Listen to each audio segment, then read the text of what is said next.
3, hit it!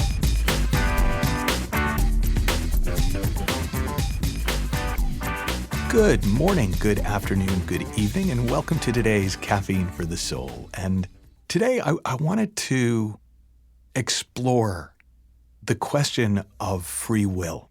So in the field of the inside-out understanding of the three principles, the teachings of Sydney Banks, there's some contention around this notion that Sid would talk a lot about free will, that we have thought, we have mind, we have consciousness, and our free will is how we use it. Do we use the gift of thought and consciousness to create heaven or hell in our own reality, in our own experience? And that it is our free will. No circumstance can make us think and therefore experience anything in particular, and no circumstance or person can prevent us from thinking and therefore experiencing and whatever it is that we experience. So that, for a lot of people, they hear that, they recognize that, and they feel liberated. They recognize, oh, I don't have to experience stress in relation to a deadline. I don't have to experience pressure in relation to a goal or a target. I don't have to experience suffering in conjunction with circumstances that are not the circumstances I would choose if I got to choose my circumstances. So they start to feel autonomous in a way, not limited by, not victimized by their circumstances, not limited by, not victimized by other people. And that's incredibly liberating. But the question that a lot of people then get onto is, yeah, but do we really have free will? And from a scientific perspective, there's a lot of research that shows we don't necessarily have free will, but we have free won't. And what that phrase points to is that we don't seem to get to have a say in what thoughts come into our mind. But we have the ability inside us to not go with a particular thought. It's why you can think about jumping off a tall place if you're in a tall place and not do it. It's why you can think about killing the person who cut you off in traffic, but not actually kill them. So you can't sort of choose what thoughts come to mind, but you seem to have some say in whether or not you act on them, in what you do with them. So you don't have free will, you have free won't. But then there are schools of thought. I first came across the idea in the work of the Guru Ramesh Balsekar, but it's pervasive in a lot of non-dual teachings, that there is no such thing as free will because there is no individual to have it. So they will point to the metaphor of a wave. A wave appears to be individual. It appears to be its own thing. But really it's just a function of the ocean. And its movement is dictated by external forces. It's not actually waving. It's just an appearance of a wave because of the conjunctions of gravity and tides and the movement overall of the ocean. And so the implication is there is no free will. Not only do we not choose what thoughts come into our head, but we don't choose which thoughts to go with and which thoughts not to, because the whole thing is just movement. And we are the witness of that movement, not the mover.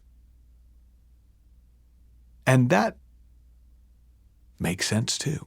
I remember the first time I read Ramesh Balsekar, I found it very dense and I didn't quite understand. And he kept saying, we have no choice, we have no choice, we have no choice. And I'd been brought up in the empowerment philosophy and thought, well, that's terrible. And then somewhere around the third page of what I was reading, I felt an incredible sense of peace.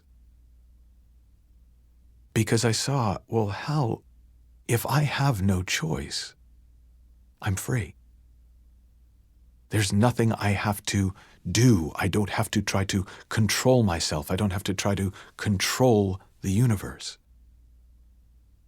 And it's sort of like being the difference between being in the back of a car, like being in the back of an Uber, and driving it. You really can just relax and enjoy the ride in the back. And while sometimes driving is fun, sometimes driving can be pretty stressful because you got to get there on time and you're responsible for this and you're responsible for that. And so there's an element to which I really like the idea that there's no free will. Then you get some of Sid's deeper teaching, where he talks about free will as being God's will. He talks about how, well, it's free will whether or not to go with God's will. So it's this sort of almost hybrid of the two, where, again, we can use our free won't to not go with God's will, but why would we? If you think about the prayer of St. Francis, the opening line, Lord, make me an instrument of thy peace. And he talks about, let thy will be my will. It's a prayer of surrender to this larger movement, to not be in resistance to it, but to be in flow with it. And when I think in terms of that, there's a beautiful freedom that I experience. There's a beautiful sense of possibility of, I'm along for a magic carpet ride. I don't need to steer the carpet. I can get off the carpet when I want, but I can also get back on the carpet in any moment, and it will take me places.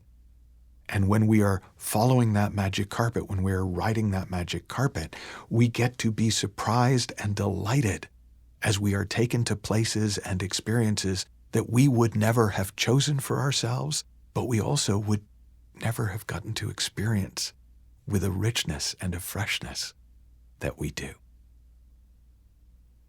And so if you're in the exploration of, do we have free will, not as an exploration, but as a search for the right answer, I can't help you.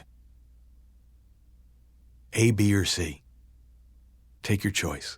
They're all kind of wonderful. They're all kind of liberating. But if you're up for being in it as an exploration, not a search for the right answer, then I can tell you that there's something beautiful about just experimenting as if we have free will, and then sometimes experimenting as if we don't. To play with living sometimes as if nothing you do matters, as if it's all preordained.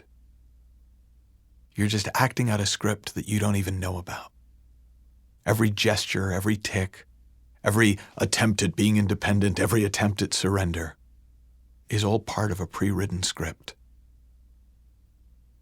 There's a line in the Rubaiyat of Omar Khayyam where he says, the moving finger writes, and having writ moves on, nor all thy piety nor wit shall lure it back to cancel half a line, nor all thy tears wash out a word of it.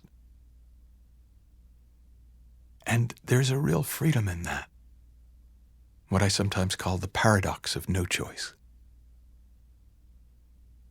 If there's nothing you can do, there's nothing you have to do. So you're free to just live your life. And what I find, what people I talk to find when they play in that space of no free will, is incredible freedom. But then sometimes it's really fun to go, well, what if I do have free will? What do I want to do with it? What do I want to create with my free will right now? What feeling do I want to live in with my free will right now? What thoughts do I want to dwell on with my free will right now? And there's a lot of freedom and power in that. Now, I make zero claim to knowing, well, which one's the right answer? Because I'm not sure there is one. But it seems really clear to me that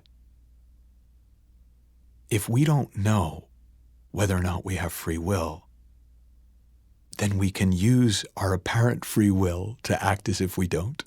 or we can use our apparent free will to act as if we do. And if we really don't have free will, it doesn't matter what we choose. And if we really do have free will, then what a great thing to use that free will in order to do. Have fun, learn heaps, and I'll talk with you soon.